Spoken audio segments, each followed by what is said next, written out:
Mambo vipi wapenzi na wafuatiliaji wa tamthilia ya Mapenzi na Ndoto ambayo imekuwa hewani kwa zaidi ya mwaka sasa.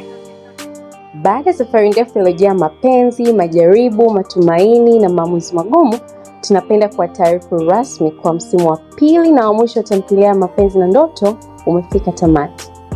Imekuwa safari yenye milima na mabonde, tumeshuhudia ushindi na maumivu, tumecheka pamoja, tumelia pamoja na zaidi ya yote, tumejifunza. Mapenzi na Ndoto haikuwa tu tamthilia, ilikuwa maisha halisi kuhusu upendo, ndoto, uvumilivu na matokeo ya maamuzi tunayoyafanya. Lakini kabla tujaendelea, tungependa kusikia kutoka kwenu. Je, ni somo gani kubwa umejifunza? Na ni tukio gani lilikugusa zaidi? Tuambie kwenye comments. Lakini mwisho mmoja ni mwanzo wa kitu kipya. Kaa tayari kwa show mpya kabisa yenye ladha mpya, wahusika wapya, maudhui mapya na hisia zitakazowagusa kwa namna tofauti lakini ya kipekee.